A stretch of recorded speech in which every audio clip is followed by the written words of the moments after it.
The Feast of Fools, or Fête des Fous, is one of the most intriguing and complex celebrations in medieval French culture. It is known for its carnivalesque atmosphere, its subversion of societal norms, and its unique role within the liturgical calendar. The Feast of Fools has its roots in the medieval Christian tradition, particularly within the Church. It is believed to have originated around the 12th century and was typically celebrated on or around January the 1st, coinciding with the Feast of the Circumcision of Christ. The festival's origins are somewhat obscure, but it is generally considered to be an adaptation of earlier pagan customs, including the Roman Saturnalia and the calends of January, which featured similar themes of role reversal and social levity.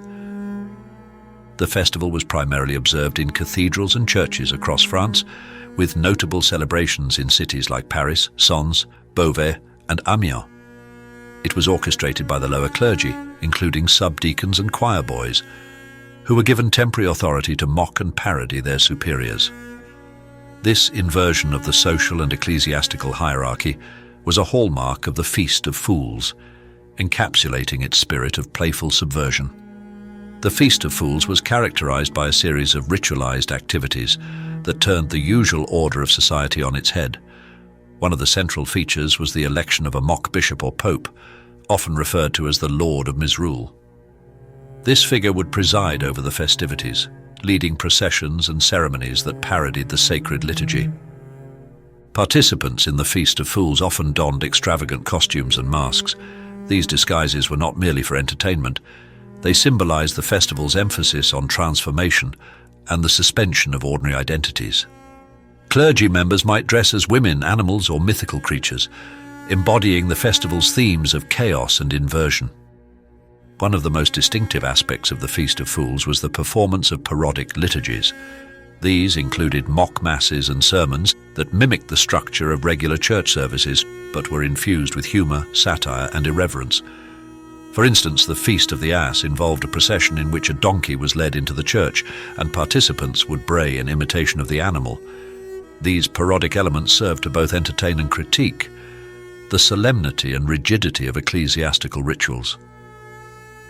The festival was marked by a carnival-like atmosphere of revelry and disorder.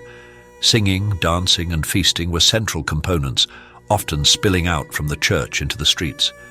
The Feast of Fools blurred the boundaries between the sacred and the profane, allowing participants to indulge in behaviors that would normally be considered inappropriate or sinful. This temporary relaxation of moral and social constraints provided a release valve for societal tensions and anxieties. The Feast of Fools holds a complex place in medieval culture, reflecting both the dynamism and contradictions of the period. On one hand, it can be seen as an expression of the medieval love for festivity and communal celebration. On the other hand, it also reveals the underlying tensions and conflicts within the church and society at large. One of the key functions of the Feast of Fools was to act as a safety valve for social tensions. By temporarily overturning the established order and allowing for the expression of subversive humor, the festival provided an outlet for frustrations and discontent. This allowed the lower clergy and lay people to vent their feelings in a controlled and ritualized manner, ultimately reinforcing the stability of the social hierarchy once the festival concluded. The Feast of Fools also served as a form of critique against ecclesiastical authority. The mockery of church rituals and the inversion of clerical roles highlighted the gap between the lofty ideals of the church and the realities of its earthly manifestations. Through humor and parody, the festival exposed the human flaws and imperfections of the clergy, encouraging a more humble and self-aware approach to religious practice. The festival's themes of inversion and transformation are reflective of the broader medieval worldview, which was deeply influenced by the concept of the Wheel of Fortune.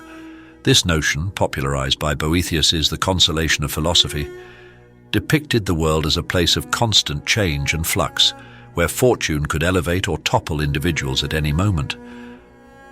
The Feast of Fools embodied this philosophy by temporarily dismantling social hierarchies and celebrating the unpredictability of life.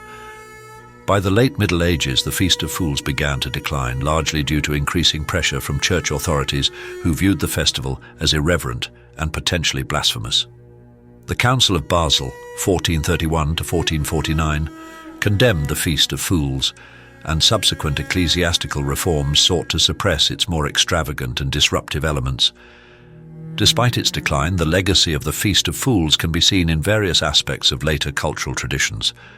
The themes of inversion, parody, and festivity continued to influence popular celebrations such as the Carnival and the Feast of the Ass. The spirit of the Feast of Fools also resonated in literature and theatre, notably in the works of writers like François Rabelais and the traditions of the Commedia dell'arte. The Feast of Fools stands as a testament to the rich and multifaceted nature of medieval culture. Through its playful subversion of social and ecclesiastical norms, the festival provided a space for creativity, critique, and communal celebration. It revealed the tensions and contradictions inherent in medieval society, while also affirming the resilience and adaptability of its cultural traditions. Though its revelries have long since faded, the Feast of Fools continues to fascinate scholars and enthusiasts alike, offering a window into the dynamic and often surprising world of the Middle Ages.